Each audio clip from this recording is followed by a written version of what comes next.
আসসালামু আলাইকুম ওয়া রাহমাতুল্লাহি ওয়া বারাকাতুহু। আমরা আজকে কোরআন হাদিসের কথা শোনার দুই তিনটি আদব সম্পর্কে শুনব, যা কোরআনে কারিমে আল্লাহ পাক বলেছেন। আল্লাহ পাক বলেন, ইন্না ফি যালিকা লাযিকরা লিমান কানা লাহু কলবুন আও আলকাস সামআ ওয়া হুয়া শাদীদ।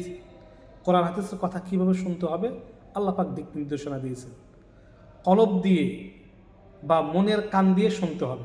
কলব দিয়ে মনের কান দিয়ে শুনতে হবে। শিক্ষকের কথা যেমন শেখার জন্য মনোযোগ দিয়ে শুনে ওইভাবে শুনতে হবে। আমি সব কিছু জানি, এগুলো জানা লাগবে না ইত্যাদি মনোভাব নিয়ে শোনা যাবে না। অর্থাৎ শিক্ষকের কথা মনোযোগ সহকারে শ্রবণ করতে হবে। কোরআনে কারিম এভাবে আমাদেরকে দিক নির্দেশনা দিয়েছে। কলবের কান, কলব দিয়ে কথাবার্তাগুলো শুনতে হবে। অনেকে কথা শোনে, কান দিয়ে শোনে, আর এক কান দিয়ে বের করে দেয়। কলব দিয়ে কথাটা শোনে না, যার কারণে সেটা অন্তরে গাঁথে না বা সে অনুযায়ী আমল করার সে সুযোগ পায় না। উপস্থিত হয়ে শোনা, মোবাইল, ইউটিউবে ভিডিও, সোশ্যাল এই মিডিয়াতে এই দেখে শুনলে যেটা ফায়দা হবে তার চেয়ে বেশি ফায়দা হবে, উপকার হবে উপস্থিত হয়ে শোনা।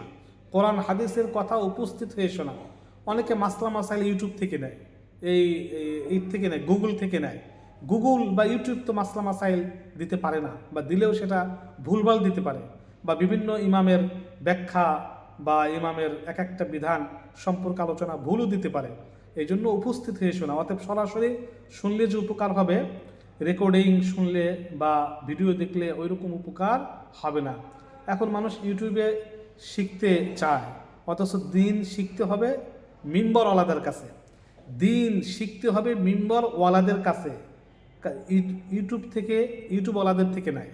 অনেক এখন দিন শিখতে চায়, জানতে চায় ইউটিউব ওয়ালাদের থেকে, অথচ দিন শিখতে হবে এই যারা আলেম ওলামা তাদের থেকে। এই তিনটি শর্তে যদি কোনো ব্যক্তি শোনে, কোনো কিছু শোনে, তার ঈমান বৃদ্ধি পাবে। আল্লাহ পাক বলেন, ওয়া ইযা তুলিয়াত আলাইহিম আয়াতুহু যাদাতহু ঈমানা। এই ঈমান আছে কিনা কিভাবে বুঝবে? ভালো কাজ ভালো লাগলে, খারাপ কাজ খারাপ লাগলে তখন বুঝতে হবে ঈমান আছে, আল্লাহর সাথে মহাব্বত ও কানেকশন এখনও আছে।